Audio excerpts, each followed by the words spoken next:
All right, 2 Samuel 24, let's call this one Settling Accounts with Israel. Subtitle it Again.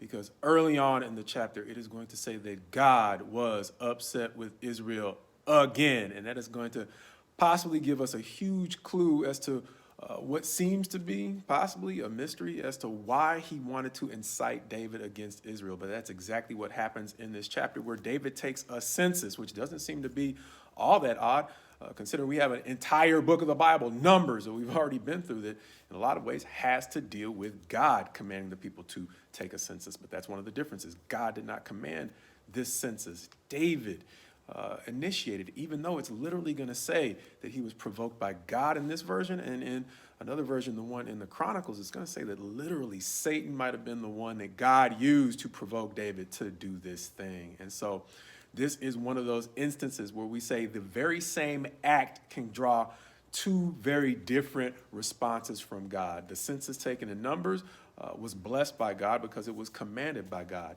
This census that was provoked by God brought judgment. And it can seem unfair if we leave out that phrase at the beginning of the chapter that says God was angry with Israel again.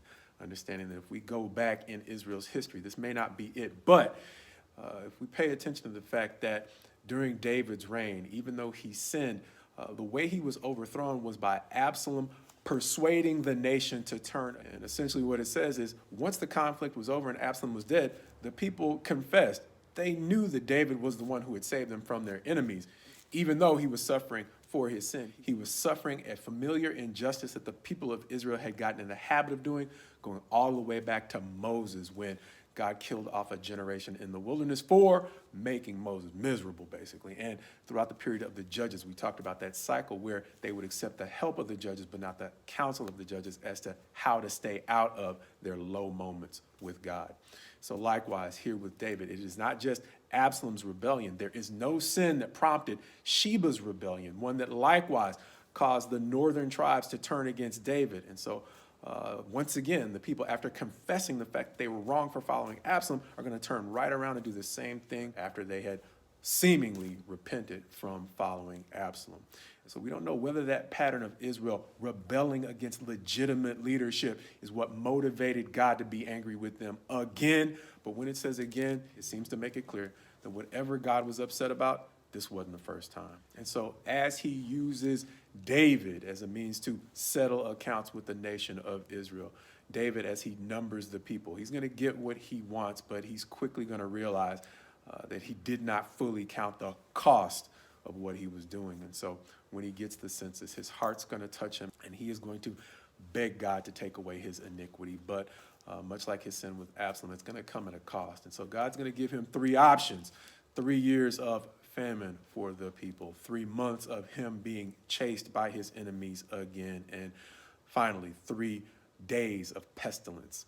And David, seeming to have had a recent experience with 3 years of famine trying to overcome Saul's sins, doesn't seem to want to have any parts of that.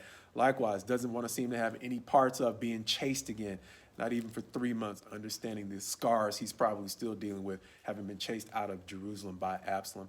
So he's going to say, let me fall into the hands of God, which essentially means God is going to pick the pestilence. And even that 3 days of pestilence is going to be horrible. 70,000 people are going to die. But David is going to say that he picks that because he knows that God is merciful. And indeed, for the angel that is causing the devastation in Israel, destroys Jerusalem, God is going to stop him. He's going to stop him at a point where David is going to be told to build an altar, and after he offers sacrifices, God is going to show mercy to the nation of Israel. And eventually, if I'm not mistaken, it is going to be the point at which the temple will eventually be built. And so in this situation where we cannot necessarily be sure why God was angry with Israel, we miss out on a whole lot if we ignore the fact that he was angry with them again. Understanding that they were skating on thin ice. They quite possibly might have gotten out on that thin ice with God by failing to hold themselves accountable around people who didn't have the power to keep them accountable. Failing to realize that while they had the freedom to do whatever they want without artificially imposed boundaries, God was still keeping tabs of the wrong that they were doing. And so this final chapter in 2 Samuel may give us a picture of what it's like for God to settle accounts with those who refuse to hold themselves accountable.